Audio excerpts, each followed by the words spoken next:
Hello மக்களே, வாழைக்காய் fry வந்து ஒரு தடவை எப்படி செஞ்சு பாருங்கள், சூப்பராக இருக்கும். அதுக்கு இப்போ நம்ம தோட்டத்தில் விளைஞ்ச வாழைக்காயை வந்து எடுத்திருக்கோம். இது பிஞ்சு வாழைக்காயாக இருக்குது. ஸோ நான் 6 வாழைக்காய் வந்துட்டு எடுத்து தோல் சீவிட்டு இந்த மாதிரி ரவுண்ட் ரவுண்டாக வந்துட்டு கட் பண்ணி வச்சுருக்கேன். இப்போ இதில் வந்துட்டு 1 டேபிள் ஸ்பூன் வந்துட்டு உப்பு சேர்த்துருக்கேன். 1 டேபிள் ஸ்பூன் வந்துட்டு தனி மிளகாய் தூள் வந்துட்டு சேர்த்துருக்கேன்.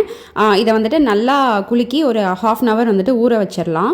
இப்போ வந்துட்டு ஒரு ½ அன் ஹவர் ஆச்சு, ஊறிடுச்சு. இப்போ ஒரு பேன் வச்சு பேன் வந்துட்டு ஹீட் ஆனதும் அதில் ஆயில் ஊற்றி ஆயில் ஹீட் ஆனதுக்கப்புறமா வந்துட்டு கடுகு உளுந்தம்பருப்பு போட்டு தாளிச்சிக்கலாம்.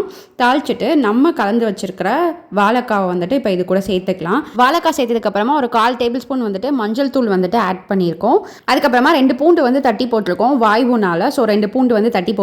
ஒரு 15 மினிட்ஸ் கிட்ட இதை மூடி போட்டு நல்லா வேக வச்சுக்கலாம். அப்பப்போ வந்துட்டு கரண்டியால் கிண்டி விட்டுக்கோங்க, இல்லைனா கீழே அடி பிடிச்சிரும். இது நல்லா ஃப்ரை ஆனதுக்கப்புறம் எடுத்தோம் அப்படின்னா சூப்பரான வாழைக்காய் ஃப்ரை வந்துட்டு ரெடி ஆயிடுச்சு. இது வந்து ரசம் சாதம், தயிர் சாதத்துக்கு சூப்பரான சைட் டிஷ்ஷாக இருக்கும். ட்ரை பண்ணி பார்த்துட்டு எப்படி இருந்துச்சுன்னு சொல்லுங்கள்.